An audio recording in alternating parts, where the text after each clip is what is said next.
Global health volunteerism is a big business driven by trained professionals, aspiring doctors, and people with no experience whatsoever. I'm Femi Oke. I'm Malika Bilal. Patients rarely pay out-of-pocket expenses for the help, so what costs do they pay?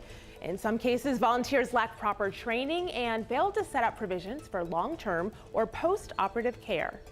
So what are the ethics of global health volunteerism, and how can countries in the developing world protect their people? Here to discuss this, we have, in the US state of Illinois, Noelle Sullivan, a global health studies and anthropology professor at Northwestern University. Yeah, Magrath today. She's a medical sociologist who helped Noelle compile the research for her dissertation.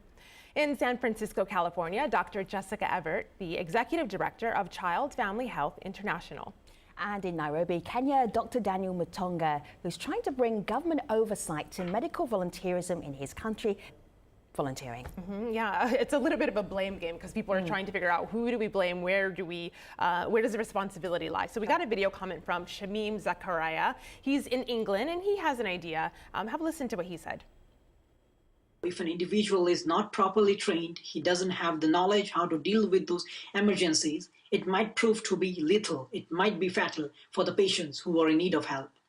And I also believe that the organizations or the agencies who were recruiting those untrained individuals, the onus lies with them.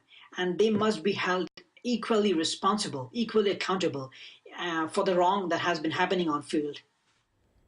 Dr. Daniel, I saw you nodding a little bit. What do you make of holding those organizations responsible?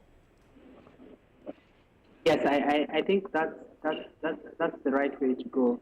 In Kenya, in particular, the board is trying to crack the whip on what has been happening, and so it requires that all doctors get licenses, and it's actually targeting even hospitals that are hosting volunteers and asking them to be held accountable for hosting volunteers with other interests. Yes, so I think just like the way medical training happens in the host countries, then pre-medical students should actually undergo the same kind of system. So if they need to work under trained professionals, then that needs to be going on.